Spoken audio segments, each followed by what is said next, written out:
delighted to be here today to announce the location of FP2030's newest regional hub in Asia and the Pacific. FP2030, as you recall, ladies and gentlemen, launched this new regional structure with the goal to better bring regional decision makers together to shape our partnership and make commitments more actionable and accountable than ever before. As we commemorate today, the World Contraception Day, I am happy to announce that IPPF and FP2030 are bringing their partnership to a new high, as IPPF is your hosts the Asia Pacific hub of FP2030 in Kuala Lumpur in Malaysia. Kate, can I just get some of your thoughts on this new phase of our partnership? Well, thank you so much. And on behalf of IPPF globally and as chair of the Board of Trustees, I want to say just how honoured we are to be entrusted with the privilege of hosting the Asia Pacific hub of FP 2030. You know, our movement's origins lie in large part in this very region, where thanks to our member associations from across the Pacific, Asia and Oceania, we've been active for 70 years. Information, education, advocacy, commodities, quality services, they're essential building blocks for dignity in the intimate spheres of sexual and reproductive health. It's affirmed by the Universal Declaration of Human Rights.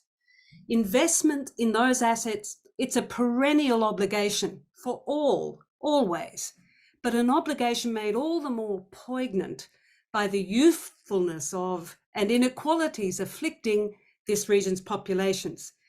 They need us to do far better. And it's made all the more pressing, that obligation, by the uncertainties the region faces, climactic, economic, humanitarian. It's a region for whom we need to be more relevant, more reliable, more adaptable, and far more inclusive. You know, the journey to reach the FP 2030 goals is no journey to travel alone. Government and private sector, multilaterals and civil society, donors and technical experts, we all must step up collaboration for purpose, cooperation for delivery, and community for credibility. Partnership is a superpower for the spread and reach of family planning that is sustainable, rights-based, and accountable.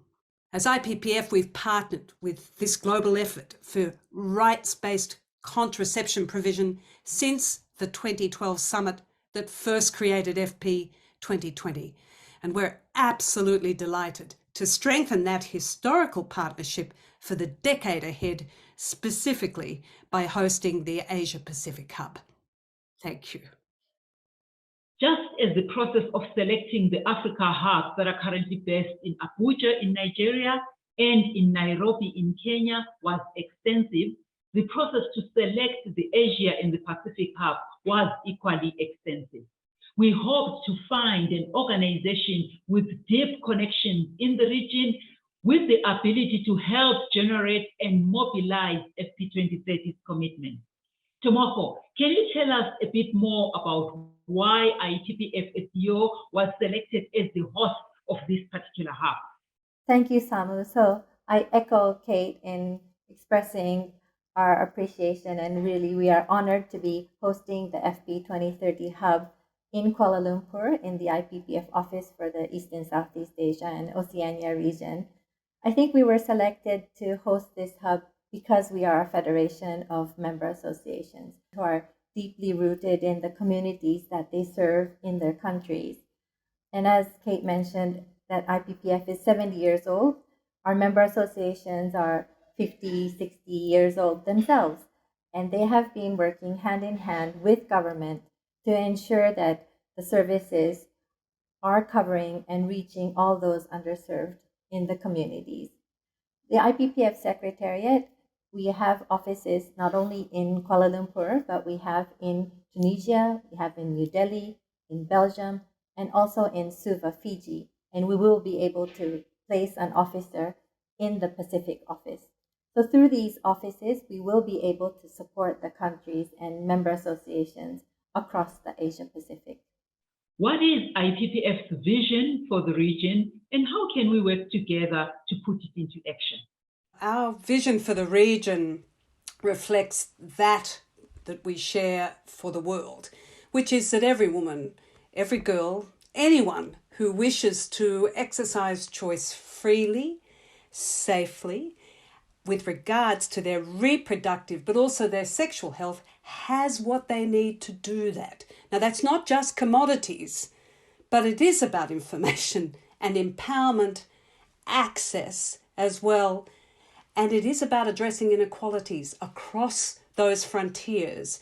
And it means being willing to work in humanitarian settings, in settings of great uncertainty, and in settings which are more familiar and more predictable, including through innovations such as social entrepreneurship.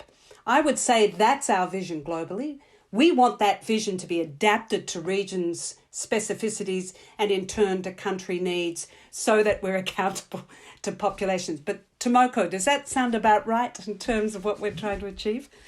Yes, exactly. And to build on to that, when I first joined on this role 3 years ago, in my interview, I said, people assume that because economies are developing in Asia Pacific, that the health problems have disappeared. We're able to take care of SRHR, which is very, very untrue.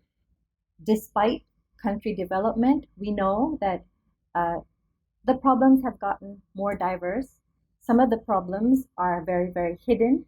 It is hard to bring them up to the forefront. We are talking not only about married women in reproductive age, we're talking about the young people in schools, we're talking about migrant workers, and as Kate mentioned, those in humanitarian settings, those living in outer islands, those with disabilities. We're talking about a very, very diverse society. And so my vision for this region is that, yes, we do bring the spotlight back to how important and crucial having access to information and contraceptives is for a woman. We do bring that to governments, and I am quite confident that together in this partnership, we will be able to galvanize more commitments from governments as we go forward. Indeed, Tomoko, you spoke about bringing the spotlight back and ensuring that sexual health, reproductive rights are an essential part of global development and continued development in the region. We really look forward to working with IPPF in this endeavor, where we as FP2030 believe that family planning is an essential attribute to global development, global health, and importantly, even human development. That's why we place it as a right-based approach for achieving this development. Thank you both for joining us today. I just wanted to settle back to you, Kate, and then Tomoko in terms of your closing remarks. Any concluding thoughts, please? Well, thank you so very much. And let me just say again on behalf of IPPF how honoured we are to be entrusted with the hub. We're deeply committed to working in partnership. We want it to be the case that every woman, every girl, anyone who wants to exercise contraceptive choices and protections in sexual activity have what they need to do so. That's a basic human right, and we're committed to doing our part with you to uphold that. Thank you very much for that, Kate. Tomoko, do you want to have any concluding remarks? Yes, so I echo Kate, and that we are very, very committed to making this partnership a great success. We are very, very excited about hosting the hub. The Kuala Lumpur office of IPPF just celebrated 50 years in Kuala Lumpur on August 1st this year. So it's a timely and a new page in our history here in Kuala Lumpur, and we're very, very looking forward to the years to come. Thank you very much.